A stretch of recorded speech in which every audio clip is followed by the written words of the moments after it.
the class of physics. So today we are going to do the topic integration. What is integration? As we have discussed the derivative already we have discussed. So integration is the opposite of derivative. Integration is opposite of derivative. And what is the use of integration? Suppose if we have a irregular plane lambda like this, irregular plane है, तो how can we calculate the area of this irregular plane? इस irregular plane का area हम कैसे calculate कर सकते हैं? Only and only by using integration. Only and only by using integration. So what is integration? Let us discuss. Suppose we have a function that is x is equal to dy by dx. It means x is derivative of y.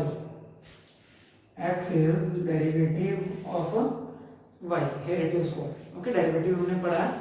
It means x is derivative of y. Clear? So if we write it as x dx इधर और इधर y लेकिन जो d था वो derivative का sign था तो इधर आके इंटीग्रेशन का बन जाता है. This is the sign of integration. This is the sign of integration. It means y is the integration of x now. Y is the integration of x now. So this is the integration. Here dx means किन terms का आपने करना है. d के साथ x लिखा हुआ है. It means x वाली जो भी टर्म्स है इंटीग्रेशन करने के लिए उनका इंटीग्रेशन होगा, बाकी किसी का नहीं होगा. So there are some limits also. Suppose limits are a to b. जैसे डेरिवेटिव में लिमिट होती थी upper limit lower limit, integration में भी लिमिट होती है, that is upper limit and lower limit from initial to final.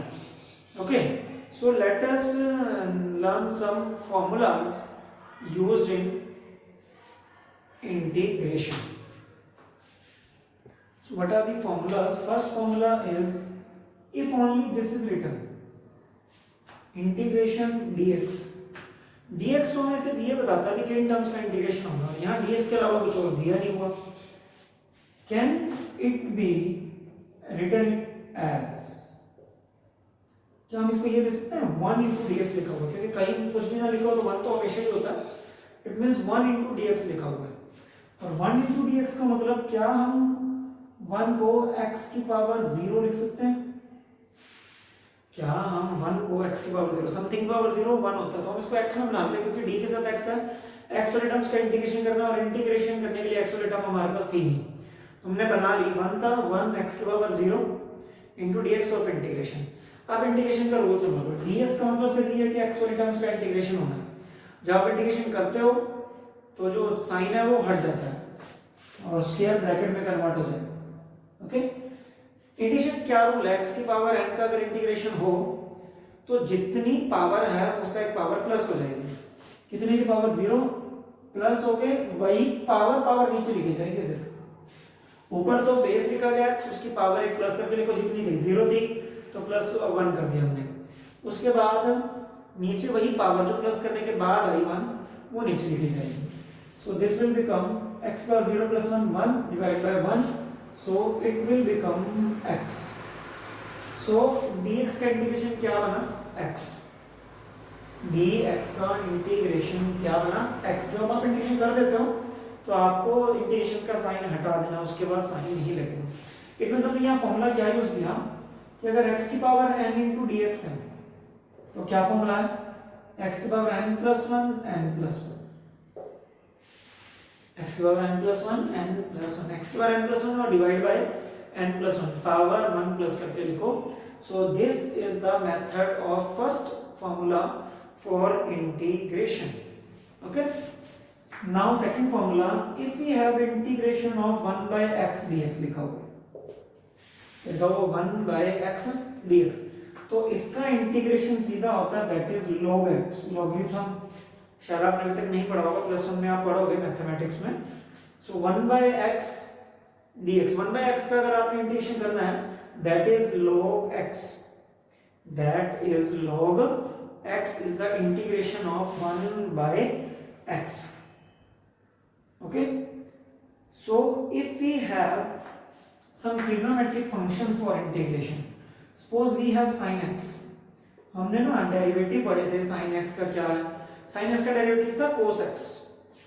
sin x का derivative क्या था cos x. तो यहाँ sin x का sin x dx आएगा. sin x dx का मतलब x टर्म्स का इंटीग्रेशन, मतलब sin x पूरा एक ही फंक्शन होता है तो इसका इंटीग्रेशन. यहाँ sin x का इंटीग्रेशन होता है cos x minus cos x. Derivative होता है cos x, इंटीग्रेशन होता है minus cos x. Okay, next integration of cos x. cos x का डेरिवेटिव होता था माइनस sin x. यहाँ cos x का इंटीग्रेशन होता है sin x. cos x का इंटीग्रेशन क्या बनेगा sin x. वहां माइनस sin x होता है डेरिवेटिव, उससे उल्टा हो जाता है. Next is integration of tangent x. Tangent x का इंटीग्रेशन हमारे पास अकेला नहीं होगा, यहाँ सीकेंट स्क्वायर x का कर लो पहले. सीकेंट स्क्वायर x का इंटीग्रेशन टेंजेंट x. क्यों? क्योंकि टेंजेंट x का डेरिवेटिव सीकेंट स्क्वायर x था. टेंजेंट x का डेरिवेटिव क्या था secant square x. There are other formulas cosecant square x, cosecant square x into dx.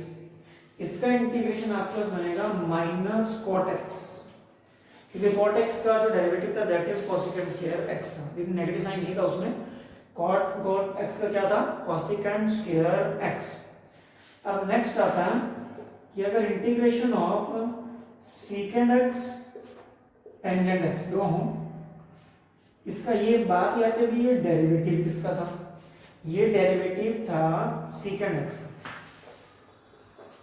तो secant x का integration, secant x tangent x का integration secant x बन गया.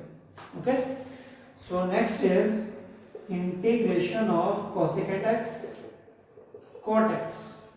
Okay, that is minus cosecant x, minus cosecant x.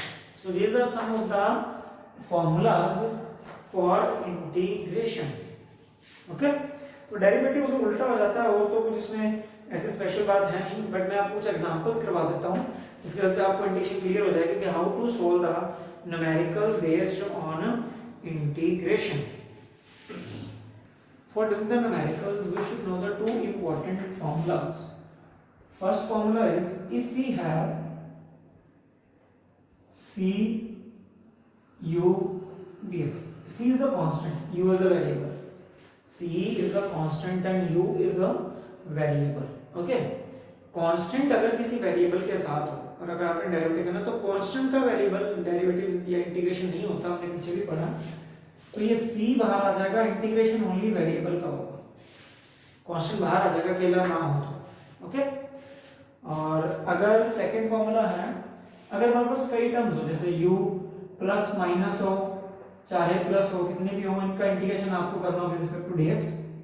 Plus हो चाहे minus हो, तो ये अलग अलग हो जाएंगे. u का इंटीग्रेशन अलग हो जाएगा प्लस माइनस, v का इंटीग्रेशन अलग होगा plus minus, that is w का इंटीग्रेशन अलग होगा. तो अगर प्लस में तीन चार टर्म्स दी हुई हैं तो वेरिएबल्स दिए गए हैं तो उनका इंटीग्रेशन अलग अलग होगा.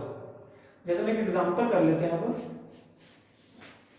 For example we have x की पावर 7/2 दिया हुआ है, आपको इसका इंटीग्रेशन करना है. कहता है इंटीग्रेट द फॉलोइंग, इसको इंटीग्रेट करना है आपने, x की पावर 7/2 into dx हो विद रिस्पेक्ट टू x से करना होगा. तो क्या था, अभी x की पावर n है, फॉर्मूला क्या है x की पावर n+1, जितनी पहले है उतनी प्लस कर दो, उसमें एक आ रही. सो इट विल बिकम x की पावर 9/2 डिवाइड बाय 9/2. 9/2 ऊपर करके लिखोगे तो 2/9 x की power 9/2. So this is the integration of x की power 7/2. So what is next? Next is, this was example 1, this is example 2. This is given, integrate the following: x cube plus x square minus 1/x. Integration करना है आपने with respect to dx. So it means ये u, यही formula का u plus v plus w वाला तो अलग अलग हो जाएगा. इसका आपने करना है कैसे, सर इसको राइट करना है x की cube dx plus x square dx minus 1/x dx. Okay, integration. आप x की पावर n वाला फॉर्मूला लगा दो। x की पावर n का क्या होता है, x की power n plus 1, 3 plus 1 divide by 3 plus 1। Okay, so now 2m, तो 2 plus 1 divide by 2 plus 1। 1 by x by dx का इंटीग्रेशन हमने पढ़ा है, log x होता है पहले ही, so this is log x। So it will become x की पावर 4 बाय 4 प्लस x की power 3 by 3 minus log x। So this is the integration of this term. So this is the method for integration. Okay, let us do another examples. So let us do some more examples. What is this? That is integrate x square plus sin x, sorry, x square plus sin x integrate with respect to dx. This is given to us. Okay, so what is this?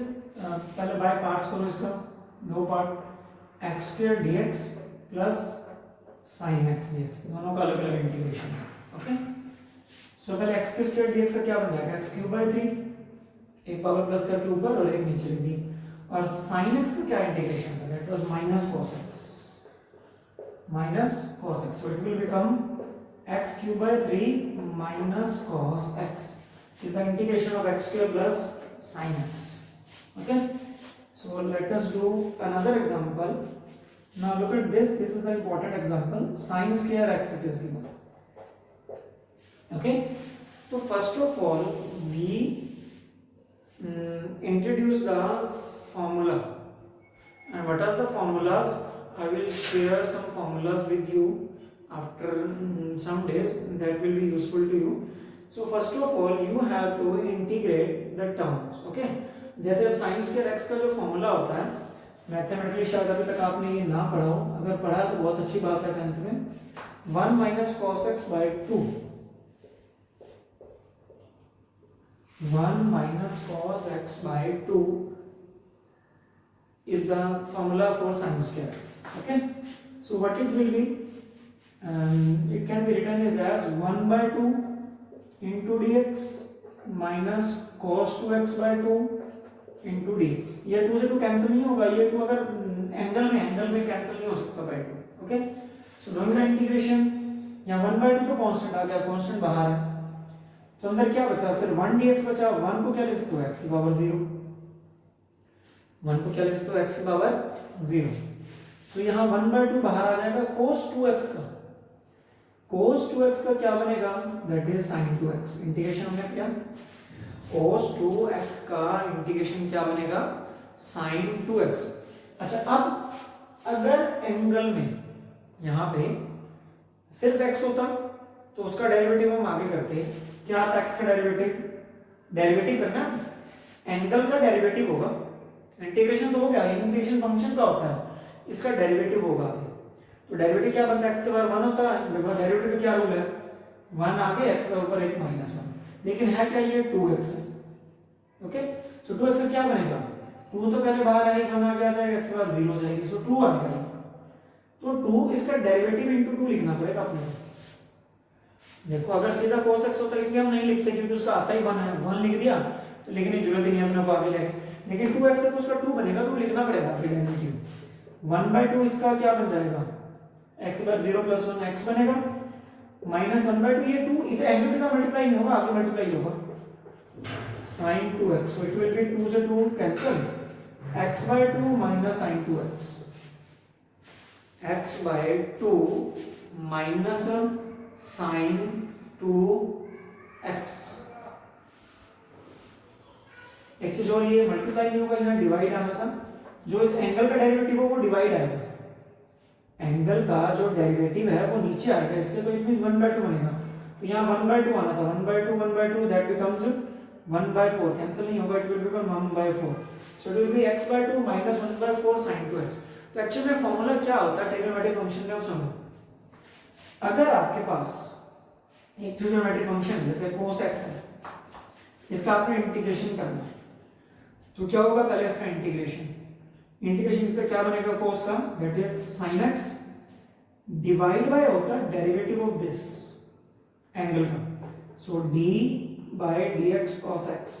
अब x का derivative 1 होता था, इसलिए हम इसको 1 कर देते थे और आंसर sin x ही आ जाता था, sin x बराबर sin x। अच्छा अब क्या हुआ, यहाँ 2 है, तो 2 होने पर क्या हुआ, cos 2x का क्या हो गया, sin 2x। इंटीग्रेशन हो गया, अब एंगल का नीचे derivative, derivative d by dx of 2x। अब 2x का डेरिवेटिव 2 होगा, 2x का डेरिवेटिव क्या आएगा, 2 आएगा, तो it means sin 2x by 2।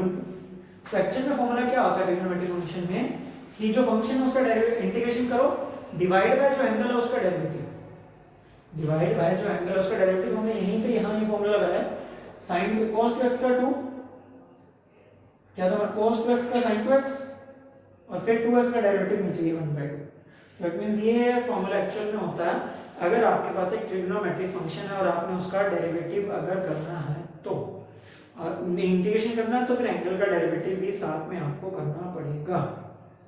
Okay, so this is the some important formulas for integration.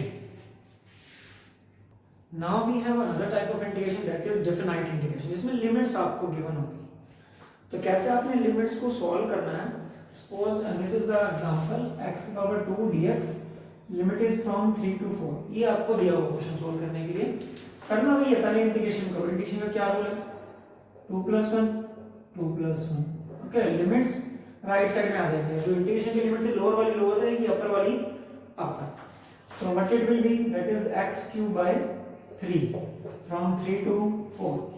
अंदर सिर्फ वेरिएबल आपने जो x है, वेरिएबल जिसका आपने इंटीग्रेशन किया उसी की जगह वैल्यू पुट होगी, बाकी की जगह नहीं। तो पहले अपर लिमिट पुट होती है, अपर लिमिट x की जगह पे क्या बन जाएगा, पावर एज यूजुअल 4 की पावर 3/3। अपर लिमिट पुट किया या x की जगह 4 रख दिया, 4 की power 3/3 minus upper limit minus lower limit करना है, 3 इसकी जगह पुट करो 3 का क्यूब बाय 3, 3 का cube by 3। So it will B 64/3 minus 27/3। okay, so taking LCM 64 minus 27, it will be 37। so 37/3 is the value of integration for x की power 2 dx, x square dx का integration। okay, so this is the method for integration। we will use the integration method in doing the numericals or doing the derivation for equations in the next lecture। So thanks, have a nice day।